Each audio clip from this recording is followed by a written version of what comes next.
Hello, Dr. Uche, back here, your Dr. Booktuber. How is everybody? Welcome, welcome, welcome back to my channel. If this is your first time here, it's great to have you. And if it's not, welcome. I hope you will drop by more often. Please go ahead and click subscribe and hit the bell so you'll know when I upload new videos. I come here to review books I'm reading to inspire you on your reading journey.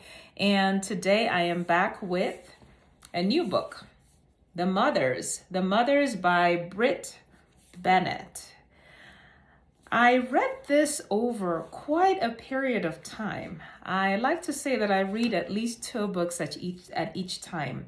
I have one I listen to and I have one I read at bedtime. And this has been my bedtime read for, gosh, a couple of weeks. So tells you how much time I have to read at night, which is very little. But whatever the case, I read this over such a long period of time that I had to go back and look at it again and just refresh my memory. But whatever the case, I actually really liked it. It is a book talking about mostly three characters. So the story is narrated from the standpoint of a young girl called Nadia Turner. She gets to know a girl called Aubrey. So this story is very much about Nadia, her friendship with Aubrey, and also the relationship that both Nadia and Aubrey had at different times with a young guy called Luke Shepherd. And then the backdrop is this sort of church community. The Upper Room is the name of the church.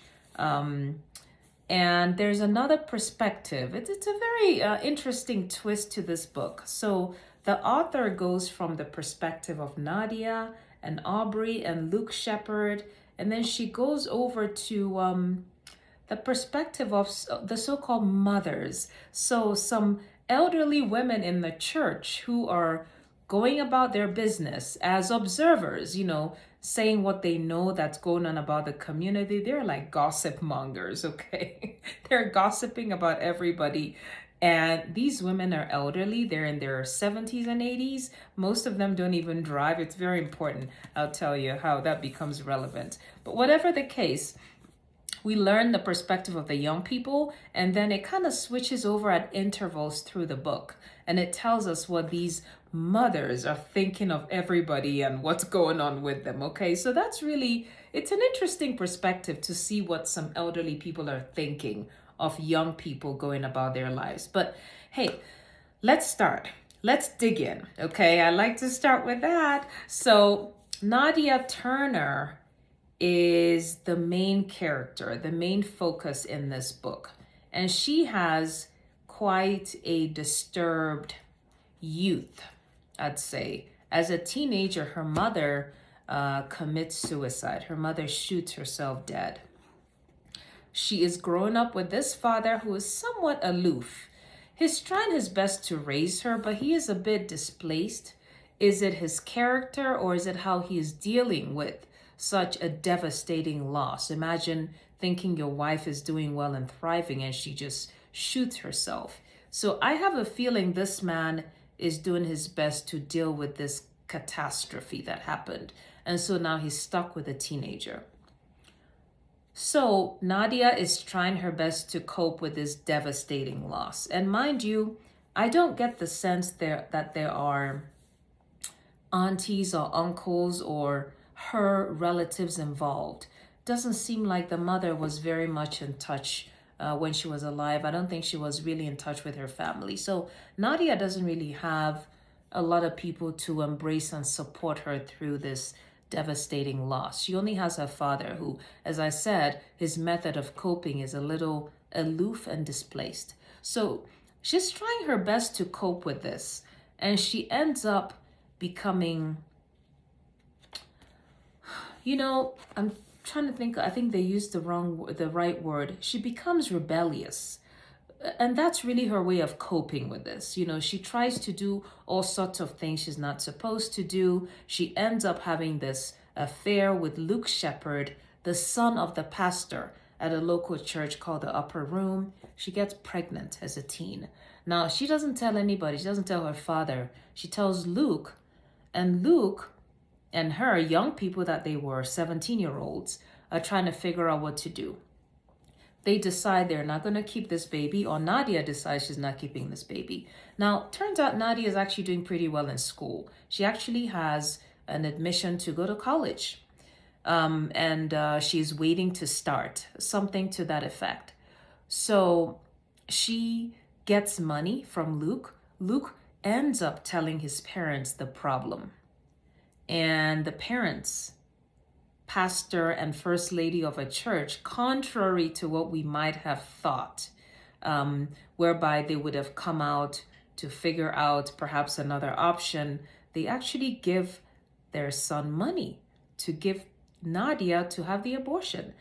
Nadia doesn't know how the money came about. She just knows that Luke gave her money to have an abortion.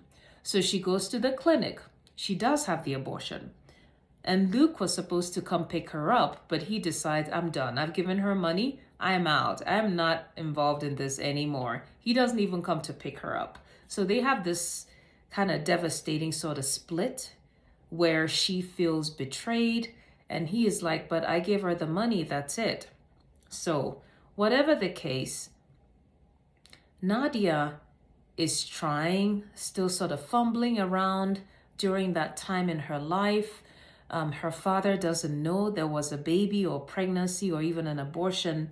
He's thinking of ways to help her, to give her something to do, to maybe get her mind off of this horrible loss of her mom. And so he, a man who is well known in the community for offering his truck to move people's stuff around, even helping people at the church, he approaches the pastor and his wife and says something to the effect, can you give my daughter a job? Something like that. And they gladly offer her a job. Now, this father of Nadia doesn't know there was a pregnancy, but the pastor and his wife knew that there was a pregnancy, and they actually produced the money for the abortion. Okay, so they're very happy to do anything to help this young lady have something to do, anything to get her occupied.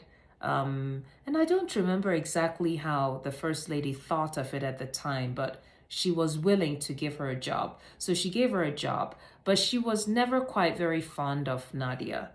Now, Nadia starts working for the pastor's wife and meets Aubrey. Aubrey also has a very, very traumatic childhood. Her mother had so many relationships as she grew up and ended up with a man who was sexually assaulting her. And when she told her mother did not believe her. So she left home and escaped to live with her sister. Her sister in a relationship, but I think she had a much better deal living with her sister and the sister's girlfriend. They were supportive of her. They tried their best to love her, nurture her. And so when Nadia meets Aubrey, they become friends. They start talking, they get to know each other. They're both working around the church. The first lady loves Aubrey a lot more, doesn't really like Nadia much. And I'm struggling to remember all the details. As I said, I read this over so many weeks. And so forgive me for having some aspects I don't remember well. But whatever the case, they become friends. Nadia ends up going to college. And of course, the world opens to her. From her little home in California, she goes all the way to University of Michigan. Very cold. She talks a lot about the cold. She meets all sorts of people, as you can imagine. A large university with all sorts of people from diverse backgrounds. She meets a boy, her first boyfriend in college, whose parents are Sudanese, and very smart, intelligent people. Ends up breaking up with this young man, meets another one, and so on and so forth. But actually what brings her home after so many years is that her father was, I believe he was exercising, and a heavy weight fell on his chest. So he had some crushed ribs, and rib cage, and he was rushed to hospital. He had a very slow recovery, and Nadia at that point has already finished. She's finished her undergrad. She's applying to law school, or has she actually finished law school, which I think she ended up in Chicago. I think she'd finished law school, and she was studying for the bar. That's when she came to visit her father. Now, rewind a little bit, because there was a time she showed up back in town. Yes, that was when Aubrey was getting married to Luke, the same Luke that she broke up with after she aborted their baby. Aubrey met this guy, had no clue that there was history, that this guy had history with Nadia, and Nadia didn't tell her, kind of left it at the back. And so she was getting married to Luke. That was the first time Nadia came back in town. So, okay. So let's go back to when her father is hurt and she comes to care for the father. It just so happens that Luke comes back in the picture and they start having an affair. Now that part was, geez, like, how nasty can you be? I mean, I didn't like that part at all. I struggled with it. It was one thing to have history with a man who marries your good friend and not say so, and then another thing to start having a rekindled sort of affair with him and not tell your friend. So Aubrey is married and she's having problems getting pregnant, and Luke tells her that there was a girl who was pregnant for him before who aborted the child, but she didn't initially know who it was. It was only much later that it clicked, that it had to have been Nadia. She sort of put two and two together. She realized they'd had a fling in high school. Nadia acknowledged that, said, yes, it did happen. We're just in high school. I hooked up with him. And later on, Aubrey then put two and two together and figured out that Nadia was in fact the girl who got pregnant for Luke and aborted the child. And by then she'd realized they were having an affair behind her back. So it kind of ended in a very, in a sort of okay way. I won't say it was particularly happy or not. For starters, when Nadia's father somehow found out that her child had been pregnant as a teen and that the pastor and his wife provided the money for the abortion, he was livid. He confronted the pastor, and the story went round that this same pastor who's preaching, as you can imagine, the story in this book is a pastor who's preaching everything about life and so-called to have produced money to abort a child, was not very well received by the congregation. And so seems like the church fell apart. At the end of it, Aubrey was mad with Luke, and her longtime friend Nadia, she actually left Luke and left home, and only to realize she was pregnant after she had left Luke. So it kind of ends in a way that Aubrey and Nadia make some sort of peace, but I wouldn't say their friendship was restored. I would say they made peace in a way. So at the very end, we're again listening to these mothers, quote unquote mothers, gossiping, saying what they remember or what they have heard about these kids nowadays. The church has fallen apart. Nadia and Aubrey, their friendship is not quite restored. And I struggle to understand what Luke Shepherd and his wife, or rather their situation at the end. The baby had been born, but I couldn't understand what sort of understanding they had reached at the time. It wasn't very clear. It was kind of gossiping elderly ladies and and what they were saying about everybody at the very end. So, I wouldn't say this was the most classic kind of book I'd read. Perhaps that's why it took me so long to get through it. But it did give a different perspective. I don't think I've quite read a book where you have the main characters and then you have some other observers, people kind of explaining their perspective of society, of people, from an observing kind of standpoint. So that little twist was different about this one. So this is The Mothers, a novel by Brit Bennett. I